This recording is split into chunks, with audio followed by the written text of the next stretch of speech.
Star Wars, best place for below average Star Wars.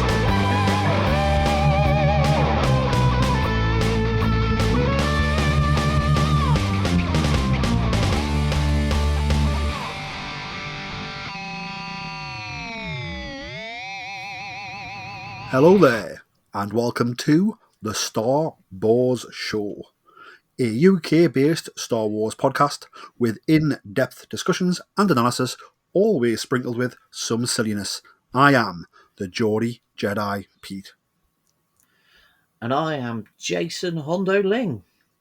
And again, it's just the two of us in the cockpit today. We're going to be taking you through the latest Star Wars news. We've also got an update from Jason's visit to MCM Birmingham Comic Con. But to start things off, we're going to go over some housekeeping. We've had a fantastic month of episodes, including 2 bonus episodes. So the first one was episode 212. If you haven't listened to that one yet, I interviewed the wonderful author Brandon Wainerty, who is, of course, host of the awesome Star Wars Behind the Scenes podcast Talking Bay 94, about his new book, Star Wars Encyclopedia of Starfighters and Other Vehicles. You should definitely check that out. It dives into the world of Star Wars publishing. We talk all about the book and how awesome it is. We also talk about what it's like putting together a Star Wars book. And then most recently, episode 214, I had the fantastic Tim Duckenfield on talking about Destiny 2. Destiny 2's brand new expansion is called Renegades, and it's actually a Star Wars expansion. It's officially a Star Wars expansion. There's no Star Wars branding, because it's very much in the Destiny 2 world, but it is indeed officially Star Wars. Tim is a huge Destiny 2 player, and he waxed lyrical about how much he loves Destiny 2, and he also waxed lyrical about how excited he is for these Star Wars content coming into Destiny 2, and also how Star Wars and Destiny sort of blend in together. There's sort of a perfect match. So definitely go and check that out as well. And that expansion actually is out on December 2nd, so that'll be Tuesday. So yes, a busy month, because we brought you those 2 episodes as well as plenty of news breakdowns.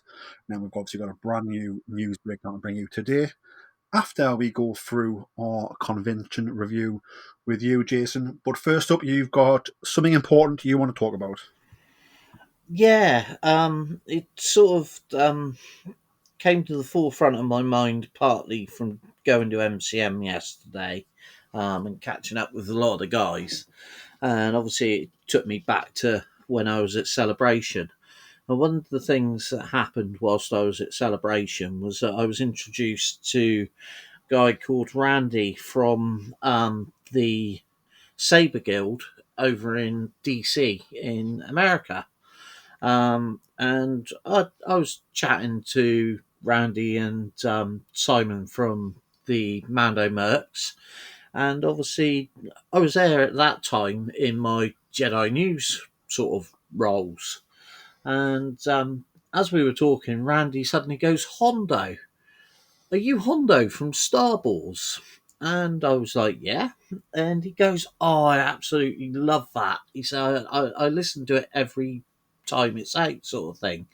So we ended up talking, and obviously it was nice to hear that, someone in America was listening and knew who Hondo was. But sadly, the news came through this week that on the 25th, Brandy's wife, Linda, passed away. And it became very clear that Linda and Randy are both well known over in the US for their work with Saber Guild, the Dark Empire, and even the 501st. And I sort of was talking to the guys and reading all the tributes, and it's really sad that obviously she'd been fighting cancer for quite a while and sadly passed away. So there was something that was going on at the convention, and a lot of people were talking about Linda, and I thought, well, it's part of her legacy. Obviously, even over here in the UK, her work's being looked at. And obviously I wanted to send our condolences, both from myself and obviously from Star Wars, to Randy over in DC, and I hope he still listens to us and will hear this. And we are thinking of you at this sad time.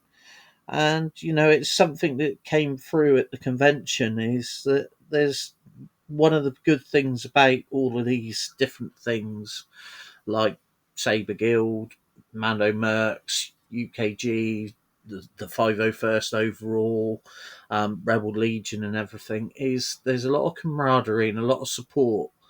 And it's important that, in times, that you've got those people around you. So, yeah, deepest condolences to Randy. And as they say, obviously, buckets up and buckets off and sabres up. Indeed, very, very well said, Jason. A difficult thing to talk about. And I appreciate you taking the lead on that. And obviously, our thoughts go out to Randy and his family and friends and everybody affected. Moving on from that moment, we're going to talk about you and MCM Birmingham Comic Con, where you've been with the Mandalorians all weekend. Yeah, well, not quite all weekend, luckily. It was only yesterday to Saturday. It was a long but very enjoyable day. I left at 3:30 in the morning for the drive to Birmingham.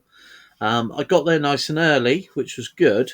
So it gave me time to sort of get myself ready. And I went in and met up with the guys. And it wasn't the good thing about MCM was very much like we did it. Well, more so than what was done at Celebration. It was my first time back on a stand, sort of thing, and this time I was working as a handler for the Mandos, which is an important role because you're there to support the guys that are in costume or in armor, and you're there to also interact with the crowd, which was a lot of what I was doing yesterday. So yeah, they had a really really cool stand set up. We had obviously the UKG there, and as part of the UKG, the Imperial West Midlands Squadron. We had the Rebel Legion there. We had representatives from the Dark Empire. The droid builders had a stand, or were part of the stand, which was a lot of fun with the droids. And also, beside the main stand, were the Sabre Guild doing their lightsaber lessons. And obviously, getting to go behind the scenes and be there. Sadly, I couldn't go up on Thursday. I wish I had for the setup. But then being there and sort of going in, watching the guys get themselves set up, and I ended up helping in a few cases. One of those was actually for Simon, who is, as well as being a Mando, he's also part of Rebel Legion and Dark Empire, and he's got a new Wookiee costume, which is Zalzabar. So I had the experience of actually helping a Wookiee suit up, and that was cool. But also, as a handler, you're there to help the Mandos get into their armor, to check them before they go out, to make sure that everything's in place. Trying to put them into bits of armor that are difficult that you can't put on yourself. So it was a real experience for me, because obviously I'm hoping to soon have my own armor and be trooping with them. So it's quite an important part as a foundling of the Mando Mercs that you go to an event and do this side of it, so that you actually get the chance to, be prepared for when you go out on a troop.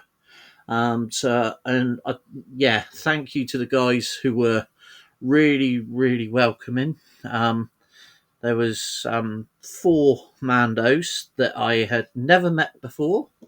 So it was new to me and I was new to them, and they were really good guys. And I'm frantically, because the whole day I was remembering names, and now I'm frantically forgetting names. But obviously, I know there was Matt, there was Dave, and there was Paul, and I will go into more detail about what Paul's done in a minute, and also think I think it was Mark as well, and I'm losing the plot with all these names, but yeah, so there was four Mandos in costume, and then there was another two handlers, Sam, his partner Beth, and yeah, we were there to support the four guys in costume, and the Mandos part of the stand has become really popular because Paul's actually built, and I'm sure you've seen the photographs, Pete,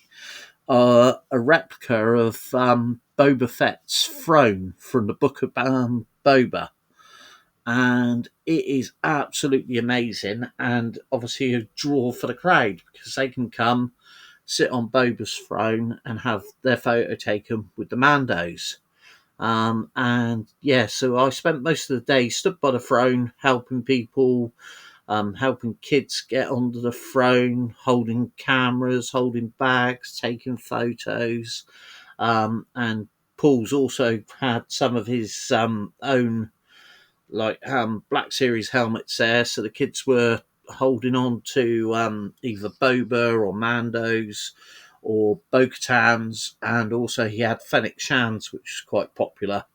And then also we had a replica or a little model of Baby Grogu there, and that was quite popular for people to have their photos taken with. So it was a real draw to the stand, and we were kept busy quite through the day.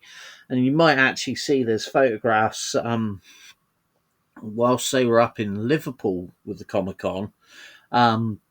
Tamara Morrison actually went over and had a sit on the throne as well. So I actually sat on the throne that Tem sat on. So that was a big thing.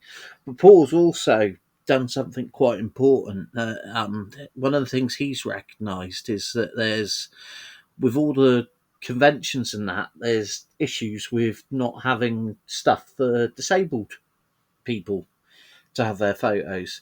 So the throne's really clever because what you can do is push the sides out slightly, pull the base out, and so if there's someone who's in a wheelchair, their wheelchair will slot inside and they can still have their photograph in the throne.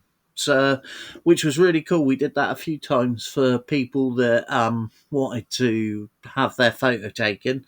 There was one young lady that she'd done a brilliant costume where she had a giant R2 dome on her head, and her wheelchair, the wheels were done up to look like R2's body and everything. So, and I think she really enjoyed being able to have her photo taken, and that's something that the Mandos has sort of wanted to include more people. So it was really cool that it could do that.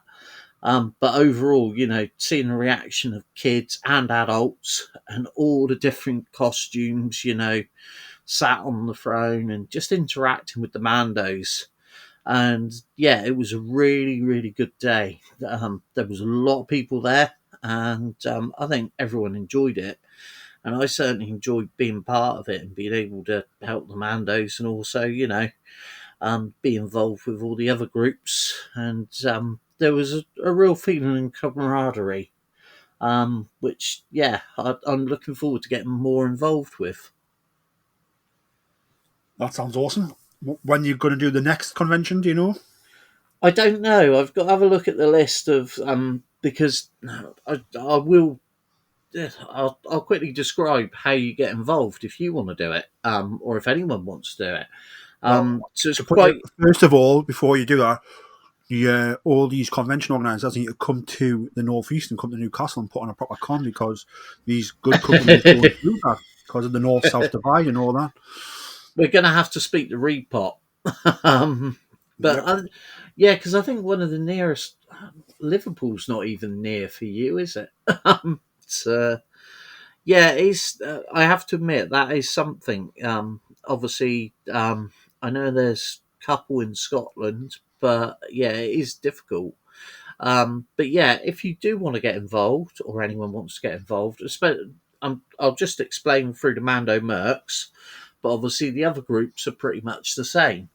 So all I did was I've registered on the Mando Mercs forum, which is easy to find, and it's a worldwide. So what you can do is you sign on to the forum, set up your account, and they've got a clan locator, and you can put in your country or wherever you are, and it will highlight where your nearest clan is, and then you can contact them and sign up, and they can then welcome you into the clan. And then once you're on the clan forum, obviously they list events, and with the Mandos, once you have signed on to the forum, you've got the stage of you're a foundling, so you're not yet a Mando, but you're part of the clan.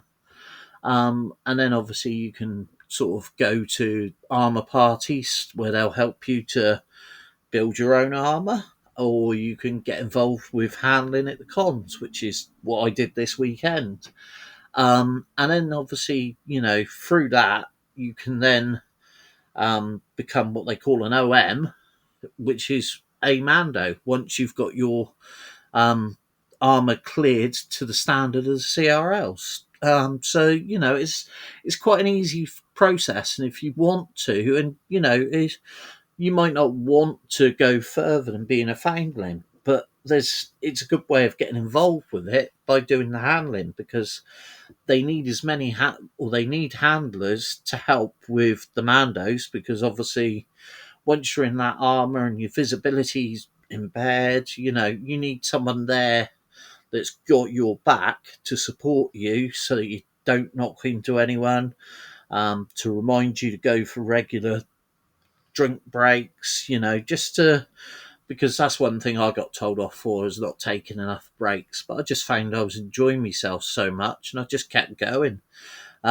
So yeah, no, it's really easy to get involved, and I know it's a similar process with all the other groups, so you can go through that to get involved. And it's a good way then of being part of the con, where you get to interact with the crowd.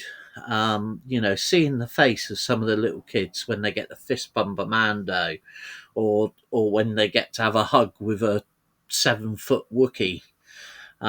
It's very rewarding and well worth doing, and I certainly recommend it for anyone. So if you fancy it, just look up whichever group you're looking for. They'll guide you, and they'll welcome you into the family of whichever costuming or group that you decide to go into. Fantastic. And how was the con overall? Was it quite busy? It was heaving. It's Birmingham MCM is it was the first con I ever went to, but it's one of the biggest ones. And you've obviously, for me, there wasn't many guests that I'd want to go and see, because obviously I'm mainly Star Wars sort of thing, and the one person they had there was Dr. Pershing from the Mandalorian, but that was pretty much it with Star Wars guests this time. But in the past, I've been, they've had Hayden Christensen and Ian McDermott. They were both there that particular time, so you can imagine the photographs were great for that one. And Matt Wood, all sorts of different actors. So that was quite cool. But there was also like the artist gallery where you can go and pick up some artwork. Obviously, manga is very popular, and anime. There was a lot of that. There was a lot of people dressed up in those costumes. There were some amazing costumes. Yeah, a lot of talent goes on display when you see the costumes and the work that's gone into it. And obviously there was a lot of stuff to purchase. There was some, I did have a look around, and there was some quite fun Star Wars stuff. And Padawan Outposts were there, so I got to have a quick chat with them. They're really buzzing at the moment, and I'm not going to give anything away, but they've got some exciting plans. So it was good to speak to Dave and hear what they're going up to. And yeah, they were enthusiastic about the cons, and there was a lot of people buying sabers. And obviously, I also caught up with the Silver Sabers, who were also there. They weren't part of the Star Wars because they're now doing, as well as the lightsaber dueling, they're doing proper sword fighting. So I had a quick look at that. I didn't really get much time to catch up with them, so I've got to catch up with the guys there. But it was good to see them. And there was lots of stuff. There was a big display of Daleks. So as well as the droid builders, there was a lot of people with their Dalek robots, and also something that's become more and more popular at the cons now is there was a lot of Ghostbusters wandering around, and there was quite a cool Ghostbusters stand as well. But yeah, there was lots to see and lots to do. It certainly sounds like it. Are you ready to talk some news? I think so. I'm sure there's loads. I wouldn't say there's loads. I think there's a few different bits. Obviously, we're recording every week, which is good. So we're sort of not behind on any news, which is quite positive. This The is first true. news story is a little bit sad, and that is the announcement that Tom Stoppard, who was of course a playwright and Oscar-winning screenwriter, he has passed away at the age of 88. To us Star Wars and sort of Lucasfilm fans, he is known to Star Wars and the Indiana Jones world for working as an uncredited script doctor in Hollywood for films including Revenge of the Sith, so that is Star Wars Episode 3, and of course Indiana Jones and the Last Crusade, which is the third adventure of Indiana Jones. So maybe he's linked to Lucasfilm as he always does, the third story, maybe. But yep, they've announced that he's passed away at age 88, so we want to say rest in peace, Tom Stoppard, and our thoughts go out to your friends and family. I think it's important to sort of stop and, just take note. There's a lot of, we know George Lucas, right? We know Irving Kershner. Like, we know some of the big names who've worked on Star Wars, but there's a lot of people behind the scenes who work on things, and some of them do go uncredited. And like I said, Tom Stoppard, uncredited script doctor, on Revenge of the Sith and Indiana Jones: The Last Crusade, 2 awesome movies. How much of a script doctor on them, we don't know, but he contributed in a way, in those movies were fantastic. And I'm sort of glad that we don't know the ins and outs of like every person who's touched it, because I think it leads to when you discover these things down the line, it's something new to learn about. So, but I'm not sure if you knew about Tom Stoppard, A, that he passed away, and B, his work in the Lucasfilm world, Jason. I did indeed. Tom Stoppard is someone that I've sort of admired for a lot of his work over the years. And obviously, I believe he resides in Dorset as well, so local to myself. So yeah, he's someone that obviously has had quite a varied career, but had a hand in a lot of very successful productions over the years. So yeah, it's always sad when we lose someone who you might not necessarily know from being on the screen, but has been involved with something that you've enjoyed so much. So yeah, very sad news. Certainly. But a man who leaves behind a legacy and lived a full life. Tom Stoppard, rest in peace. Going from, a very serious and, sad story, going to move on to something that's, I think we can poke fun at the next story, so we can lighten our hearts a little bit, the next one, and that is to do with Ahsoka Season 2. So Claudia Black, who was, of course, played one of the witch mothers in Ahsoka Season 1, the Great Mothers, I believe they were called, and her title was Clothau, I believe. I may have butchered that pronunciation. I'm sure Jason will put us right when we get to it. But yes, Ahsoka's Claudia Black, on why she's not returning for Season 2. And sort of what she said is that you know, they picked up season 2, they picked her up with it. But then Disney's obviously structure things differently these days, could not pay me what I needed to be paid as a single mother to keep all my responsibilities going at home in Los Angeles because they were filming in London. It was not something that they could make happen, and therefore I had to bow out for season 2. So I think, that's... We'll talk about that first. I think you talk about the single mother stuff. I think obviously that it wasn't because she was a single mother. I think there's a salary there that's set aside for Claudia Black in season 2. Claudia Black's told the company, look, that salary does not allow me to move to London, work, and then come back home afterwards with enough money to sort of keep my family going, is what you're saying. And sort of Disney have said, well, that's the money, that's what's on the table. So she hasn't took it. And then, we don't know either way, but I imagine they've just recast this great mother. She went on to say, it was very sad for me. I sent an email to Dave Filoni flanking him, and I said, what a ride. Everyone like me who grew up in the 70s and 80s has always been into the Star Wars universe, and it's a very playful environment to work in. I'm grateful that I got to be in that universe. Lovely people, lovely directors, interesting to work on the volume. Their particular set, which is full technology, and George Lucas had dreamed about and talked about, and people thought he was crazy to suddenly be in that technology, see it working in real time, and talk to the company that had realised that technology.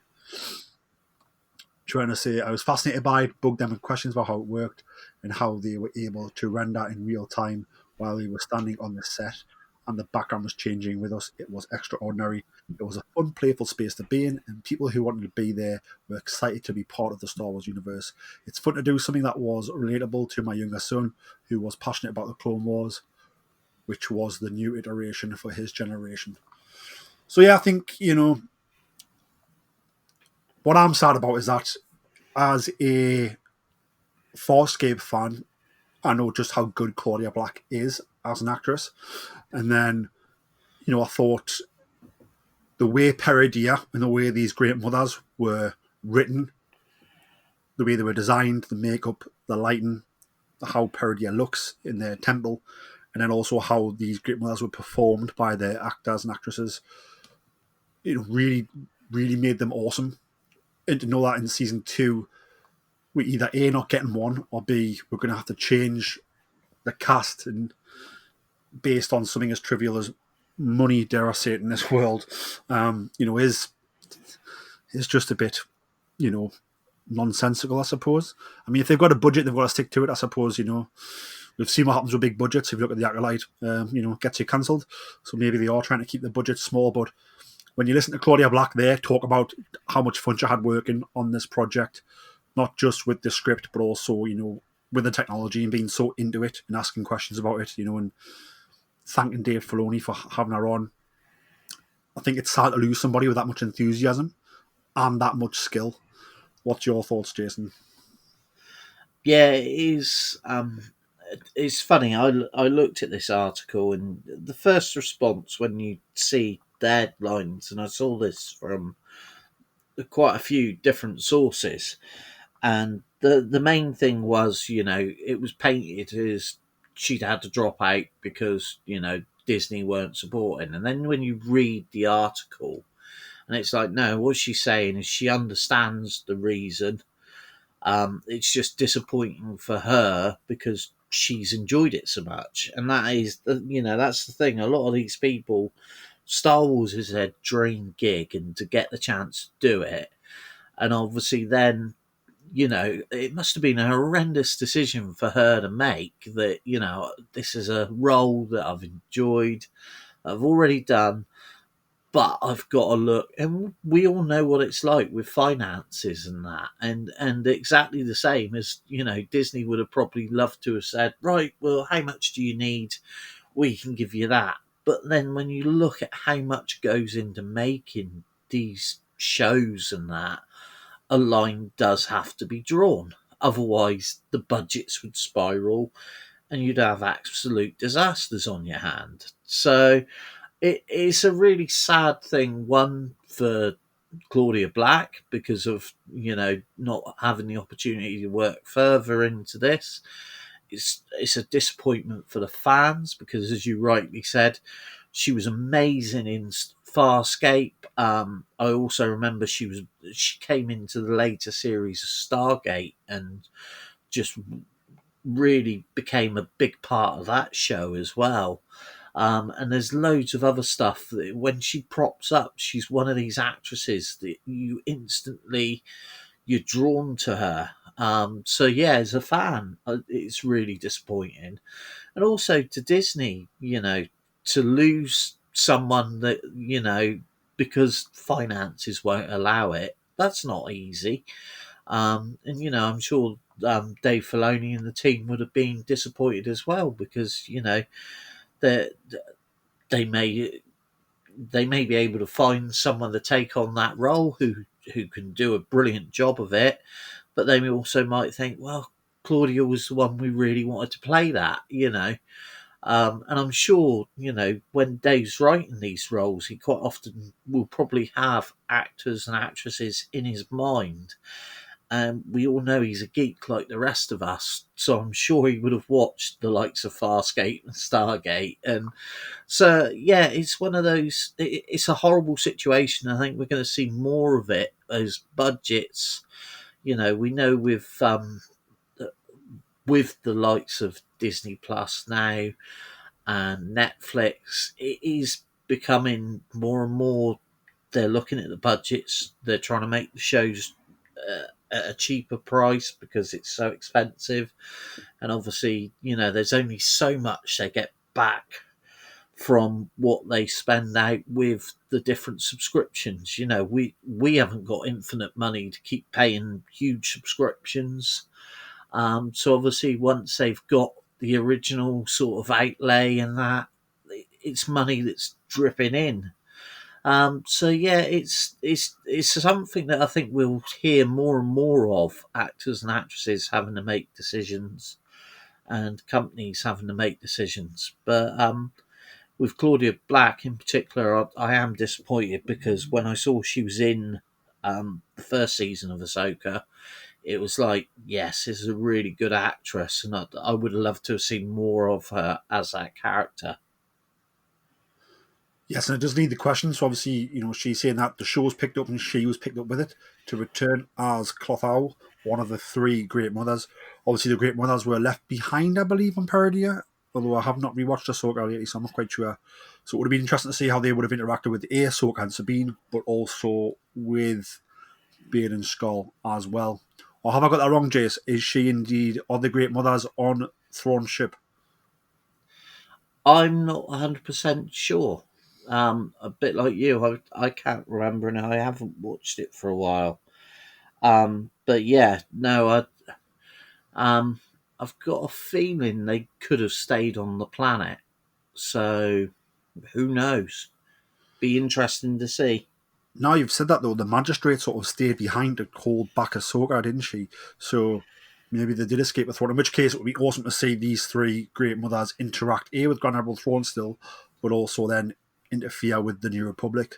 So either way, I think we're in for a treat with these guys, and hopefully whoever they get to replace Claudia Black, and I'm sure they will bring the same awesome performance, professionalism, and excitement for the role, and we will see how that unfolds. I think had this been a bigger part, then I think it would have been a bigger story. I also think if it was a bigger part, they're not giving Rosario Dawson the correct money. Do you know what I mean? That's not happening because this was a very small role, but the budget, I suppose, and the need to stick to it, I suppose, and you would only break the bank for your main event players, I suppose, big stars. But it reminds me back to Iron Man 1. I think the highest paid actor in Iron Man 1 was it Cuba Gooding Jr., who was the original... Terrence Howard. Terrence Howard, sorry. Terrence Howard, who was the original... And I've forgotten the character's name now. Can you remember his name, Jace? Now I'm...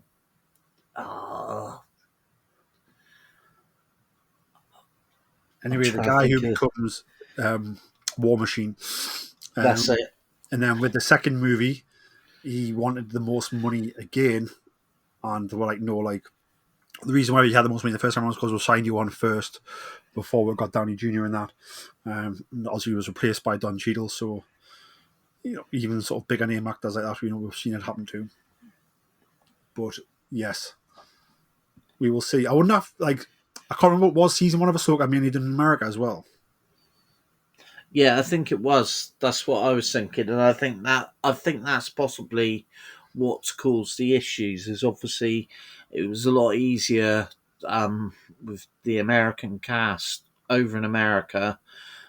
Once you have to start shipping them over to the UK to film, that I think there's a saving on the costs for the filming, which obviously they're trying to make a saving, but they're probably not trying to add extra costs to what they'd have to pay to the actors.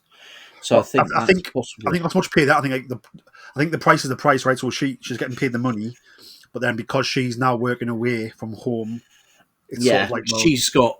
childcare and all Yeah, that, and then like that's obviously not an extra. And then if the company are saying, well, the money's the money, like that's what you've agreed to, so take it or yeah. leave it, and then just left it. Maybe.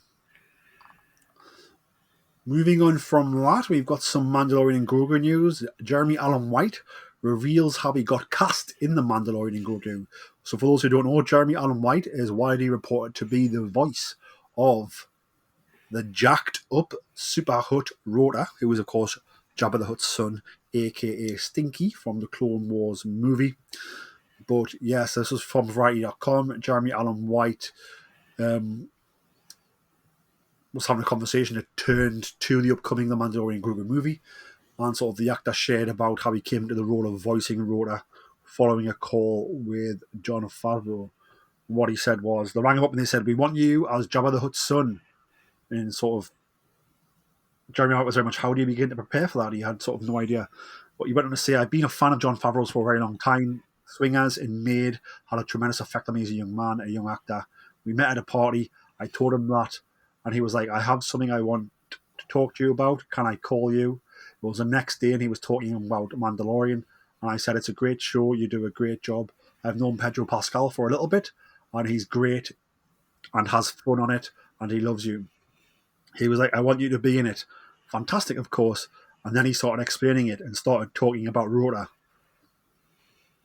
I've never done voice work. There isn't any stop motion work or anything physical like that. I was excited about doing a job that is in the world of Star Wars, a world that I've admired for a very long time. I was also excited about doing a movie that my daughters can go and see. He then got asked about sort of how did you find your Rota voice, or is it just you being you? He put, I did a bit of a voice, but then I think John also ended up tweaking it a little bit. It was maybe a year ago. I did a couple of sessions. I've not seen any of it. And then he sort of asked, do you find parts of yourself in Rota? To which he said, yeah, for sure. I'm not going to tell you too much about it, but yes. So he's being very careful. So Jeremy Allen White officially talking about voicing Rota the Hutt. We've seen the trailer. Rota's looking like a big jacked Hutt, jacked up on steroids, fighting in fighting arenas. But obviously, I don't know if it's ever really been confirmed. I think the cat was out the bag and we sort of knew it was right and nobody corrected it. But here we have Jeremy Allen White talking out loud about it, mentioning Rota by name, mentioning Jon Favreau, and then sort of shutting down, knowing that he doesn't want to give too much away ahead of The Mandalorian and Grogu coming on May the 22nd, 2026.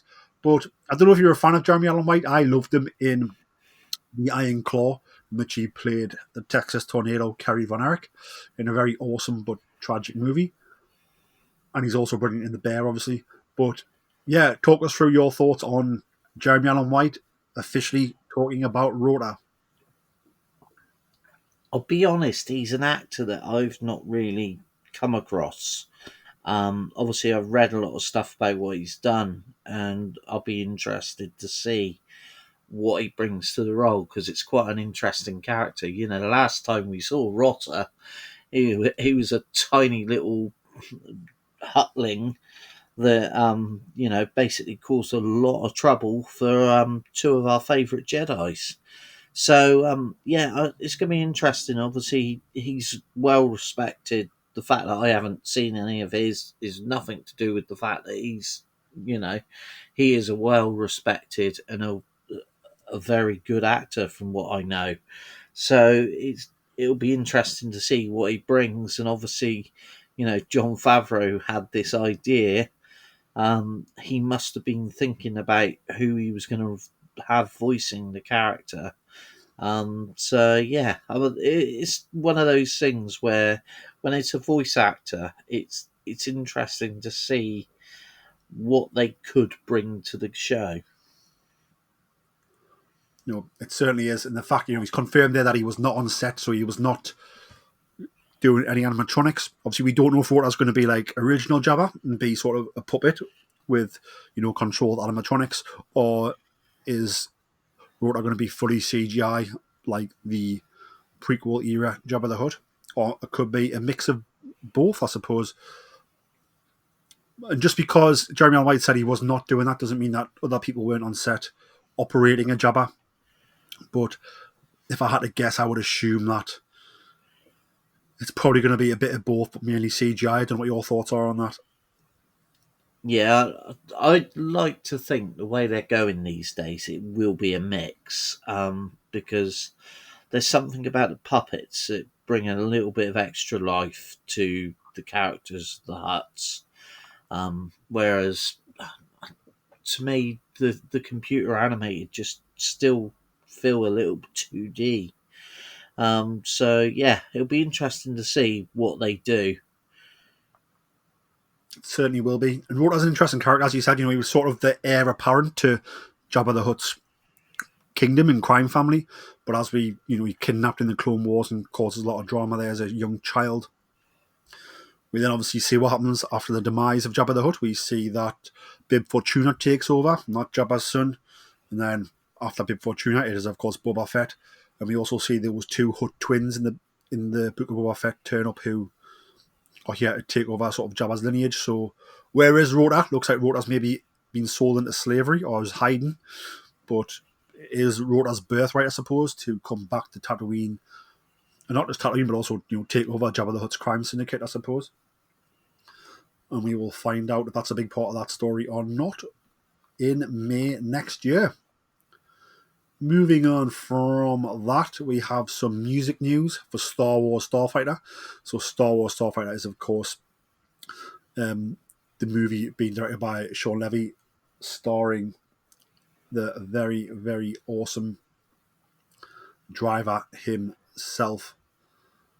And of course, it now has announced who will be scoring the movie, and it came from Sean Levy himself. So yep, Star Wars Starfighter director Sean Levy revealed that Thomas Newman, who of course scored The Shawshank Redemption, American Beauty, Finding Nemo, 1917, Skyfall, Road to Perdition, WALL-E, and Bridge of Spies, is set to compose the music for the upcoming feature.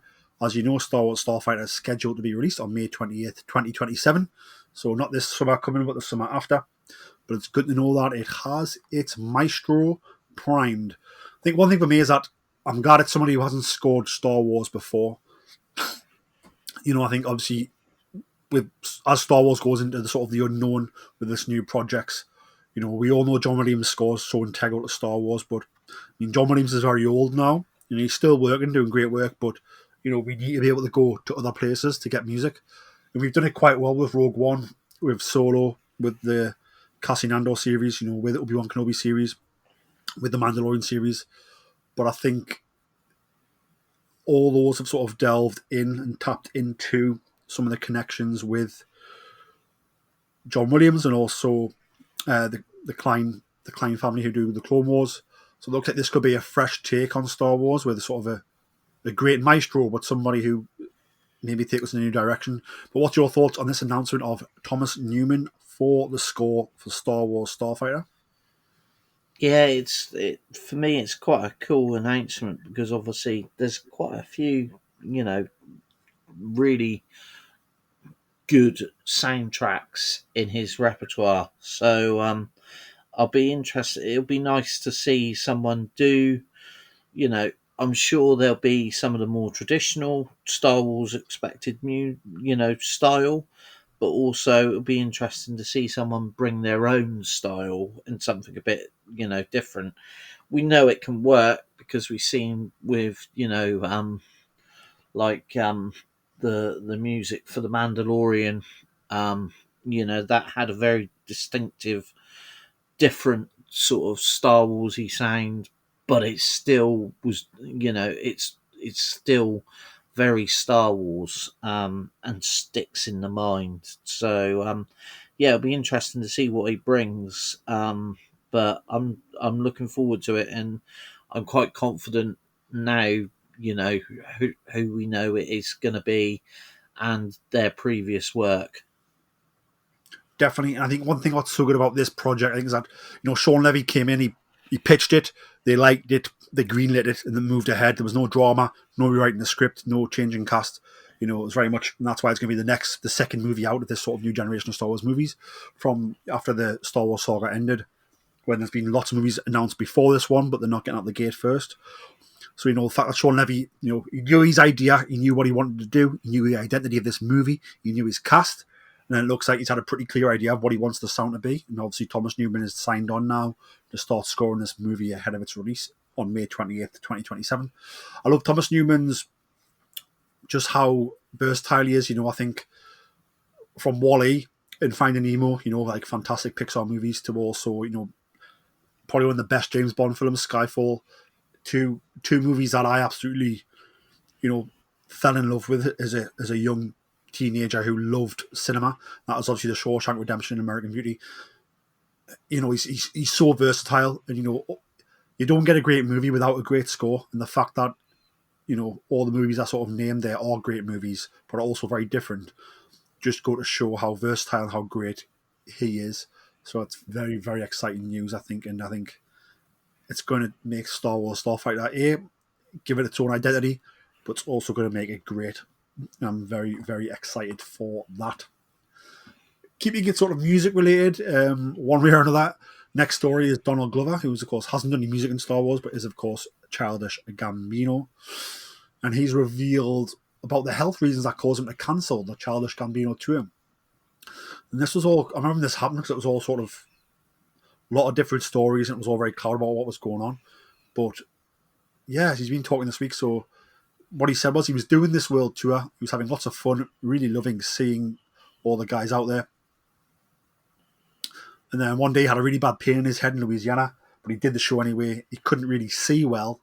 So when he went to Houston for the next show, he went to the hospital beforehand, and the doctor told him, "You've had a stroke," which I think's crazy, And I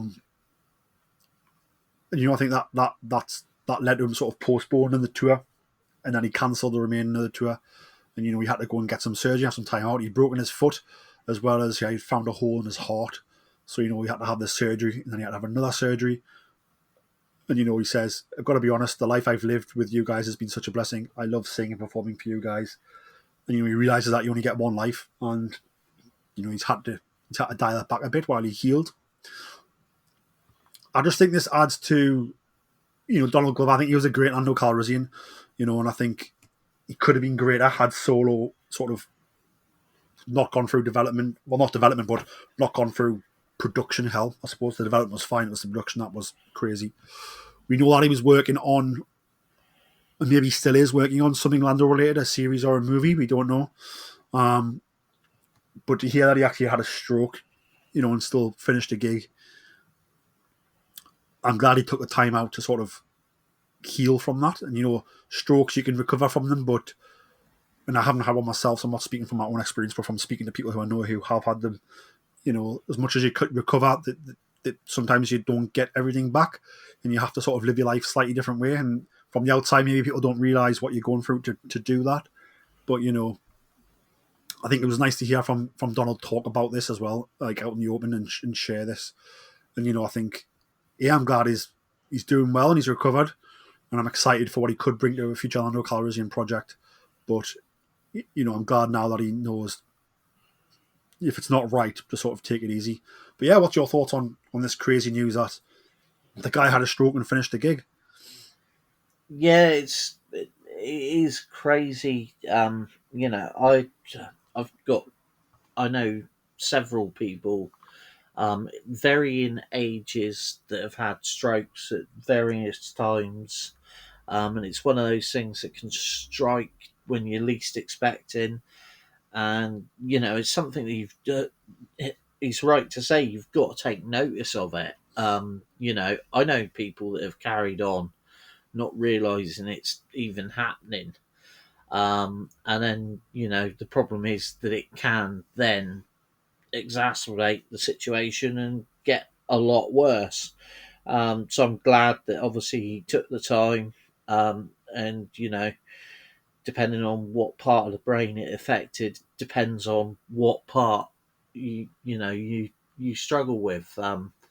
So yeah, it highlights it and sort of is an important thing for people to realise is that you've got to look after yourself and take a bit of time and give your body a chance to recover, because sometimes that's what your body needs. It is indeed. And would you be up for more Lando Calrissian adventures? Definitely, I thought he did a brilliant job. I was looking forward to it. And likewise with what they sort of set several things up as well for Billy D afterwards. The whole Lando story just feels like there's much more to be delved into. And he's a character that everyone would love to see a bit more of.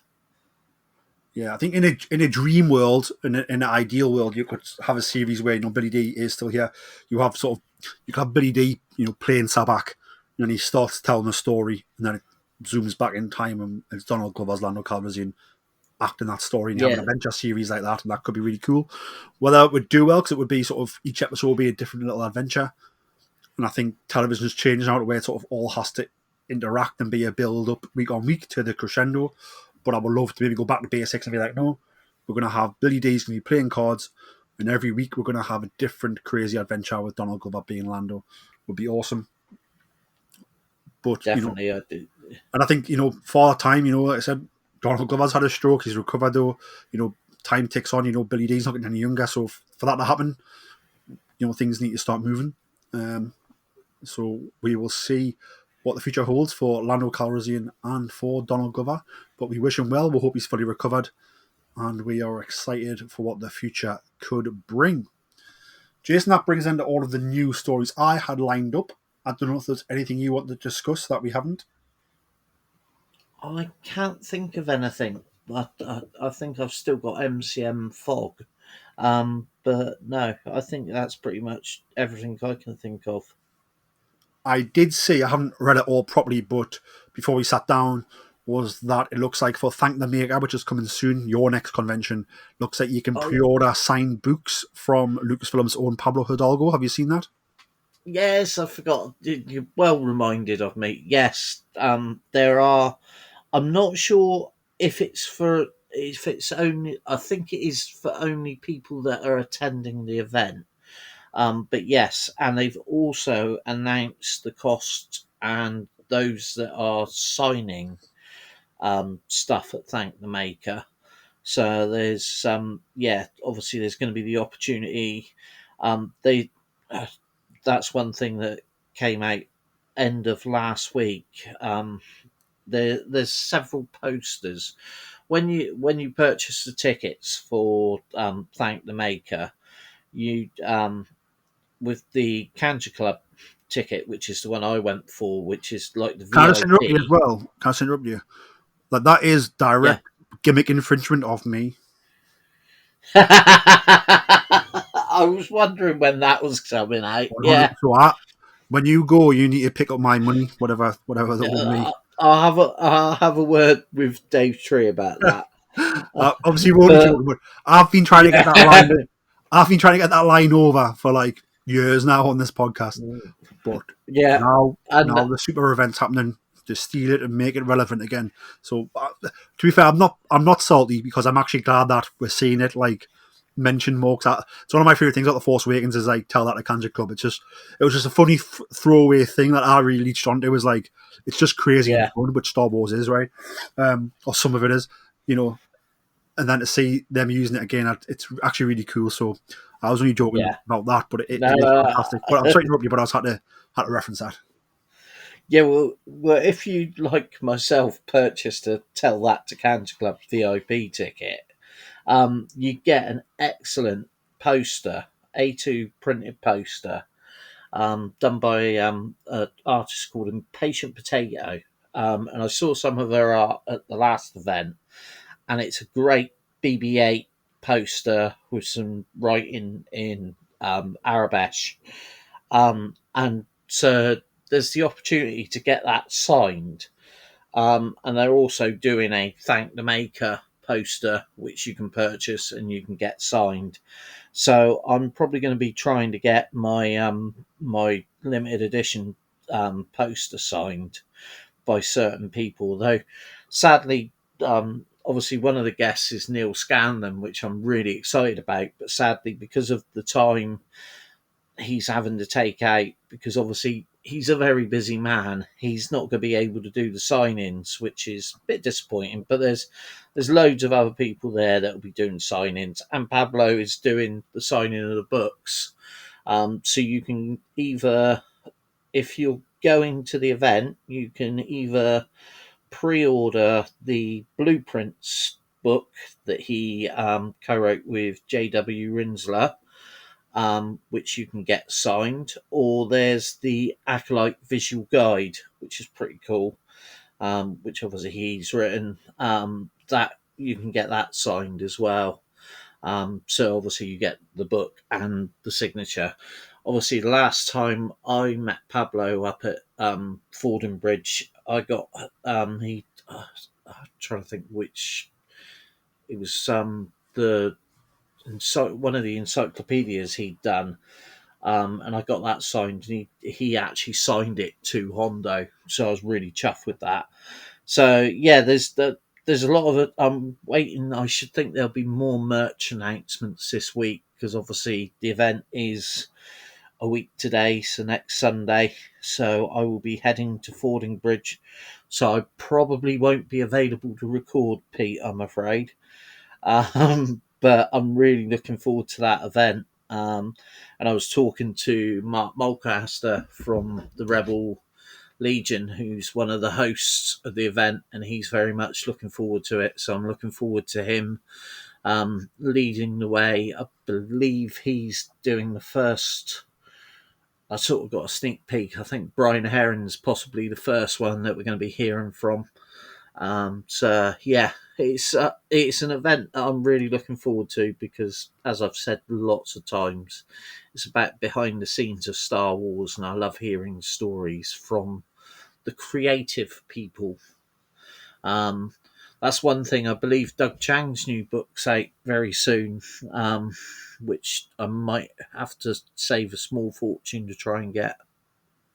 It is indeed. It's expensive, but looks fantastic. I probably won't be picking up just because of the price, and well, I'll keep it. But in a dream world, I certainly would be having it. But I'm very excited. Yeah. Obviously, we'll record after you get available, and we'll do a full review of Thank the Maker. Is that right, Jace? Yeah, definitely. Fantastic. Jace, where can the people find you on social media? At Hondo Ling, as always. And you can find myself. I am on Instagram, and I'm also on Twitter, now known as X, at Geordie Jedi Pete. You can also find the podcast. We're on Patreon. You can support us there. We're also on Instagram, YouTube, TikTok, LinkedIn, Facebook, everywhere like that, at Star Wars Podcast. We're also on Twitter, now known as X, at BoardsStar. Follow us there, and all those are linked up in our show description. May the Force be with you all. And remember, always tell that to thank the Maker.